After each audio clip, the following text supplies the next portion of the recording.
सबसे पहला सवाल है दंड प्रक्रिया संहिता 1973 किस दिनांक से प्रवृत्त हुई? तो इसका सही उत्तर होगा 1 अप्रैल 1974 को।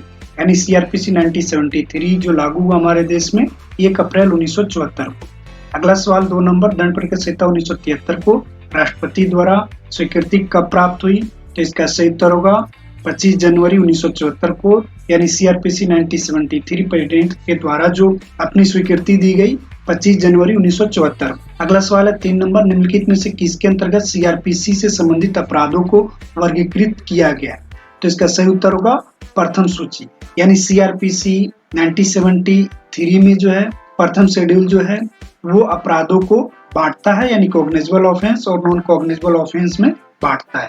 अगला सवाल 4 नंबर, आपराधिक प्रक्रिया संहिता 1973 धारणा करती है? तो इसका सही उत्तर होगा 484 धाराएं। यानी सीआरपीसी 1973 में टोटल जो सेक्शन है 484 सेक्शन। अगला सवाल 5 नंबर, दंड प्रक्रिया संहिता भारतीय संविधान के किस सूची का विषय है?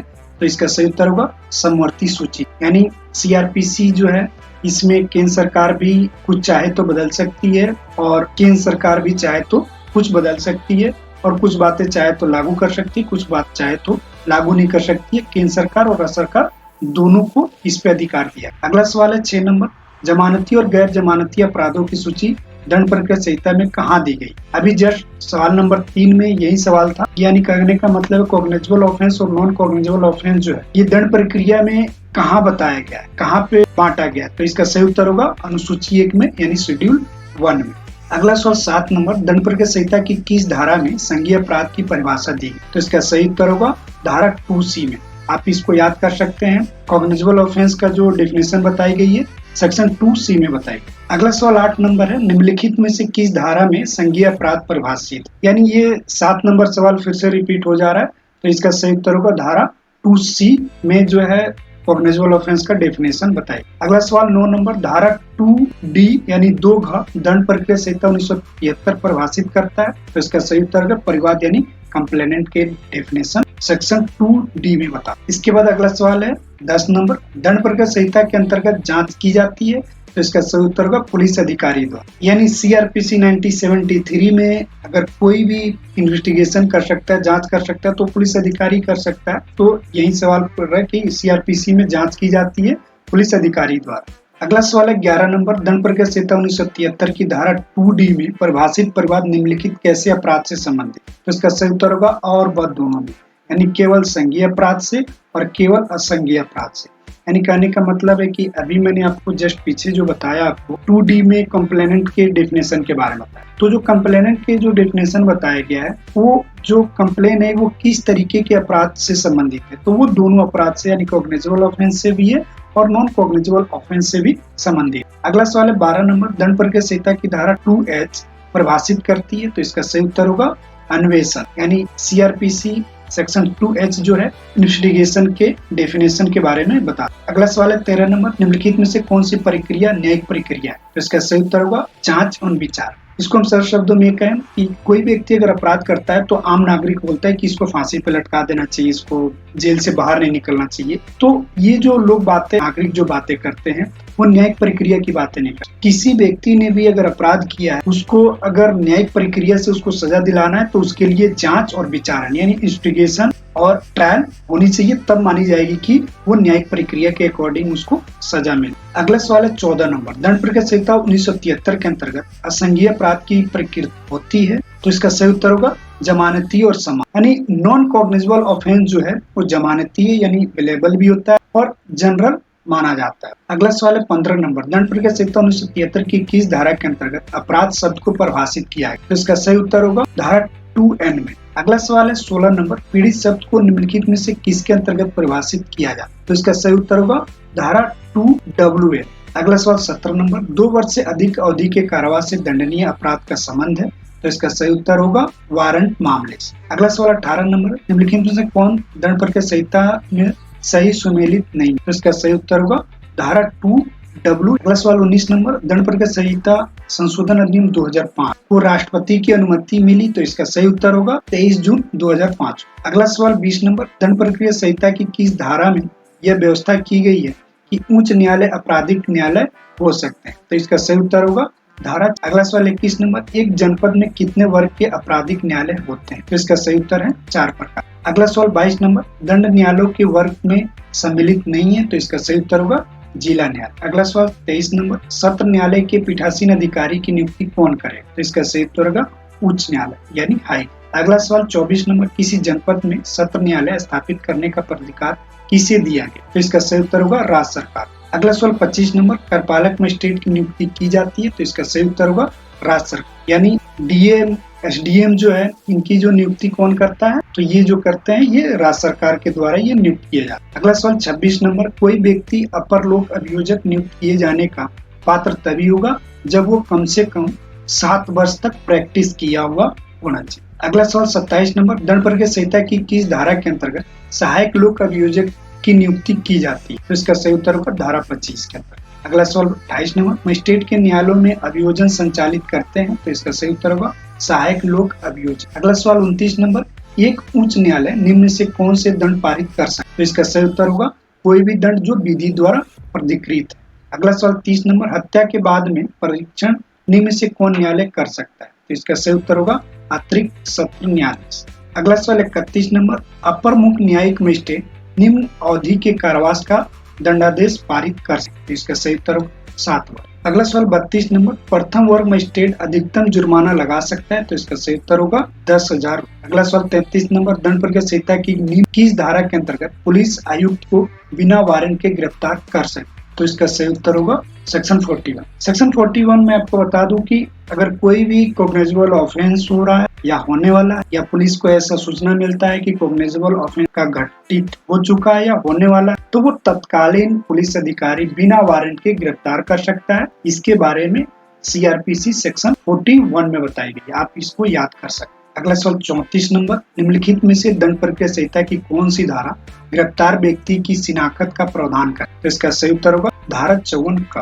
यानी सेक्शन 54A। अगला सवाल 35 नंबर, दंड प्रक्रिया संहिता में फरार व्यक्तियों के लिए उद्घोषणा और संपत्ति की कुर्की की प्रक्रिया दी गई है, तो इसका सही उत्तर होगा धारा 82 से 86। अगला सवाल 36 नंबर, सीआरपीसी की किस धारा के अंतर्गत जो व्यक्ति वारंट के निष्पादन से बच रहा उसे फरार घोषित किया जा सकता है? तो इसका सही उत्तर होगा धारा 82 यानी कोई भी व्यक्ति NBW निकला, नॉन अवेलेबल वारंट अगर निकला हुआ है और वो व्यक्ति पुलिस से बार बार बच रहा है, भाग रहा है, तो सेक्शन 82 के अकॉर्डिंग उसे फरार घोषित कर दिया जाए। अगला सवाल 37 नंबर, दंड प्रक्रिया संहिता 1973 की धारा 91 लागू नहीं होती है, तो इसका सही उत्तर होगा अभियुक्त यानी सीआरपीसी 1973 91 सेक्शन जो बताता है ये जो है ये किसी व्यक्ति को दस्तावेज या अन्य चीज पेश करने के लिए समन इससे जारी किया जाता है, तो इसमें अभियुक्त व्यक्ति को समन जारी नहीं किया जा सकता। अगला सवाल 38 नंबर, अपराध प्रक्रिया संहिता की किस धारा के अंतर्गत तलाशी वारंट जारी किया जा सकता है? तो इसका सही उत्तर होगा धारा 13। अगला सवाल 39 विधि विरुद्ध निरुद्ध व्यक्ति की तलाशी वारंट जारी करने को कौन सशक्त है? तो इसका सही उत्तर है उपयुक्त सभी है यानी उपखंड मजिस्ट्रेट भी है, न्यायिक मजिस्ट्रेट प्रथम श्रेणी भी है और जिला मजिस्ट्रेट। अगला सवाल 40 नंबर, संदोष परिरोध में रखे व्यक्ति की तलाशी के लिए तलाशी वारंट कौन जारी कर सकता है? तो इसका सही उत्तर होगा उपयुक्त सभी यानी एसडीएम भी कर सकता है, मजिस्ट्रेट भी कर सकता है और डीएम भी कर सकता है। अगला सवाल 42 नंबर, दंड प्रक्रिया संहिता की धारा 102 के अंतर्गत चुराई संपत्ति को अभिगृहित करने का अधिकार है, तो इसका सही उत्तर होगा पुलिस अधिकारी। अगला सवाल 43 नंबर, दंड प्रक्रिया संहिता की कौन सी धारा के संविधाकारी राज परिभाषित है? तो इसका सही उत्तर होगा धारा 105 है। अगला सवाल 44 नंबर, क्या दंडिक न्यायालय उसके समक्ष पेश की गई किसी दस्तावेज को परिबद्ध कर सकता है? तो इसका सही उत्तर होगा हाँ। अगला सवाल 45 नंबर, संदिग्ध व्यक्तियों से सदाचार की प्रतिभूति लेने की शक्ति किसे? तो इसका सही उत्तर है वह कार्यपालक मजिस्ट्रेट। अगला सवाल 46 नंबर, परिशांति कायम रखने के लिए प्रतिभूति देने में असफल रहने पर कारावास होगा, तो इसका सही उत्तर होगा सधा। अगला सवाल 47 नंबर, धारा 125 सीआरपीसी में भरण पोषण की सहायता कौन पा सकता है? तो इसका सही उत्तर होगा आवश्यक अधर्मज संतान। अगला सवाल 48 नंबर, इनमें से किसी भरण पोषण का अधिकार नहीं हो? तो इसका सही उत्तर होगा विधवा पुत्री। अगला सवाल 49, एक विधि विरुद्ध जमाव को तितर बितर होने का समादेश नहीं दिया जा सकता, तो इसका सही उत्तर होगा एक सहायक पुलिस उप निरीक्षक द्वारा। अगला सवाल 50 नंबर, विधि विरुद्ध जमाव को तितर बितर करने का समादेश कौन दे सकता है? इसका सही उत्तर होगा अ तथा स। अ में है कार्यपालक मजिस्ट्रेट और स है जो थाने यानी कार्यपालक मजिस्ट्रेट यानी डीएम एसडीएम जो होते हैं कार्यपालक मजिस्ट्रेट होते हैं और थानेदार जो SHO। अगला सवाल 51 नंबर, दंड प्रक्रिया संहिता 1973 की निम्न किस धारा में कार्यपालक मजिस्ट्रेट आदेश जारी कर सकते? तो इसका सही उत्तर होगा धारा 142। अगला सवाल 52 नंबर, धारा 144 के अधीन पारित आदेश प्रवृत्त रहता है जिसकी अवधि सामान्यतः निम्न से अधिक नहीं हो सकती। तो इसका सही उत्तर होगा 2 महीने। अगला सवाल 53 नंबर, दंड प्रक्रिया संहिता के किस धारा के तहत एक मजिस्ट्रेट स्थानीय अन्वेषण के लिए निर्देश जारी कर? इसका सही उत्तर होगा धारा 139 यानी सेक्शन 130। अगला सवाल 54 नंबर, दंड प्रक्रिया संहिता की धारा 144 के अंतर्गत आदेश की वैधता होती है? तो इसका सही उत्तर होगा 2। अगला सवाल 55 नंबर, प्रथम सूचना रिपोर्ट निम्नलिखित धारा के अंतर्गत लेखबद्ध की? तो इसका सही उत्तर होगा धारा 114 यानी FIR जो दर्ज की जाती है वो सेक्शन 154 के अकॉर्डिंग दर्ज की जाती है। अगला सवाल 56 नंबर, निम्नलिखित में से कौन मजिस्ट्रेट के आदेश के बिना भी संघीय मामले में अन्वेषण कर? इसका सही उत्तर होगा थाने का भार साधक यानी सब इंस्पेक्टर जो है वो किसी भी कॉग्निजेबल ऑफेंस का बिना मजिस्ट्रेट के आदेश का वो जांच कर सकते। अगला सवाल 57 नंबर, पुलिस द्वारा दंड प्रक्रिया संहिता 1973 की धारा 161 के अंतर्गत कथन अभिलिखित किए जाते हैं? तो इसका सही उत्तर होगा अन्वेषण के दौरान। अगला सवाल 58 नंबर, निम्नलिखित में से कौन सा परिवाद का सबसे आवश्यक तत्व है? तो इसका सही उत्तर होगा किसी अपराध के कारित होने का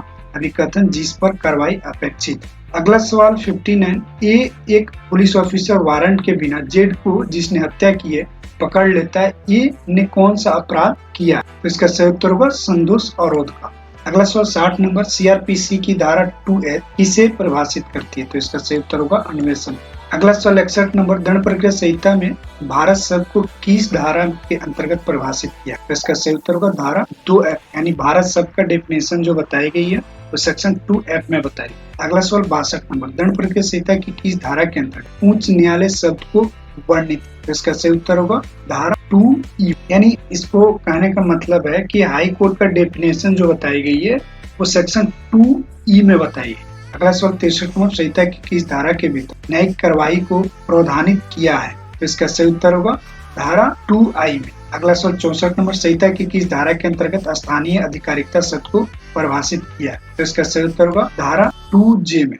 अगला सवाल 65 नंबर, महानगर क्षेत्र को किस धारा के अंतर्गत परिभाषित किया गया? तो इसका सही उत्तर होगा धारा 2K में। अगला सवाल 66 नंबर, पुलिस थाने का भारसदक अधिकारी को किस धारा के अंतर्गत परिभाषित किया गया? तो इसका सही उत्तर होगा धारा 2O में। अगला सवाल 67 नंबर, 67 प्लीडर शब्द को किस धारा में परिभाषित किया? तो इसका सही उत्तर होगा धारा 2Q में। अगला सवाल 68, जांच शब्द को परिभाषित किया है? तो इसका सही उत्तर होगा धारा 2G में। अगला सवाल 2D में निम्न से किसे परिभाषित किया है? तो इसका सही उत्तर होगा परिवार। अगला सवाल 70 नंबर, आरोप शब्द को संहिता की किस धारा के भीतर परिभाषित किया है? तो इसका सही उत्तर होगा धारा 2B में। अगला सवाल 71 नंबर, स्थान के अंतर्गत निम्न से क्या आता है? तो इसका सही उत्तर होगा उपयुक्त सभी यानी गृह भी आता है, भवन भी आता है, तंबू यान जलयान भी आता है। अगला सवाल 72 नंबर, स्थान शब्द को संहिता की किस धारा के अंतर्गत परिभाषित किया है? तो इसका सही उत्तर होगा धारा 2P में।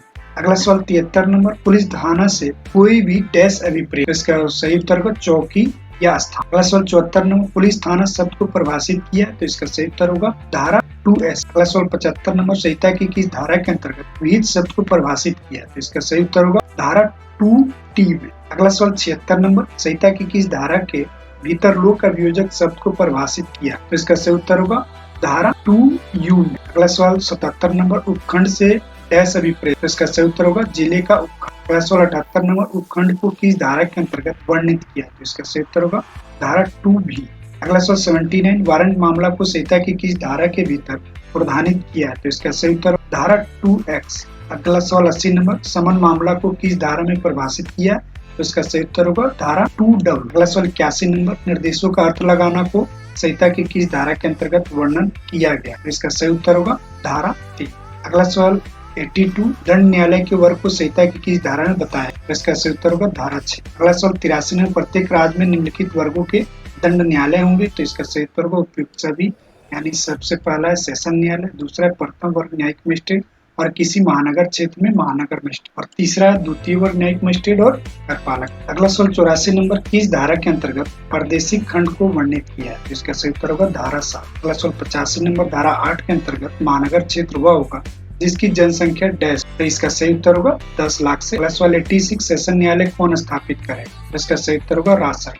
अगला सवाल 87, प्रत्येक सेशन न्यायालय में एक न्यायाधीश पीठासीन होगा जो डैश द्वारा नियुक्त किया जाए, तो इसका सही उत्तर होगा उच्च न्यायालय। अगला सवाल 88 नंबर, न्यायिक मजिस्ट्रेटों के न्यायालय को संहिता की किस धारा में वर्णित है, तो इसका सही उत्तर होगा धारा 11। अगला सवाल 89, विशिष्ट न्यायिक मजिस्ट्रेट को संहिता की किस धारा के अंतर्गत प्रदान किया है, तो इसका सही उत्तर होगा धारा 13। अगला सवाल 90 नंबर, धारा 16 निम्न से किसे प्रदान कर, तो इसका सही उत्तर महानगर मजिस्ट्रेट के न्याय। अगला सवाल 91 नंबर, संहिता के अंतर्गत किस धारा के अंतर्गत कार्यपालक मजिस्ट्रेट को प्रदान किया, तो इसका सही उत्तर होगा धारा 20। अगला सवाल 92 नंबर, उच्च न्यायालय निम्न से कौन सा दंड पारित कर सकता है, तो इसका सही उत्तर है कोई भी दंड जो विधि द्वारा प्राधिकृत। अगला सवाल 93 नंबर, निम्न से कौन सा न्यायालय हत्या के वाद में परीक्षण कर सकता है, इसका सही उत्तर होगा अतिरिक्त सत्र न्यायालय। अगला सवाल 94 नंबर, मुख्य मेट्रोपॉलिटन मजिस्ट्रेट द्वारा कारावास की अधिकतम कितनी सजा दी जाती है, इसका सही उत्तर होगा 7 वर्ष।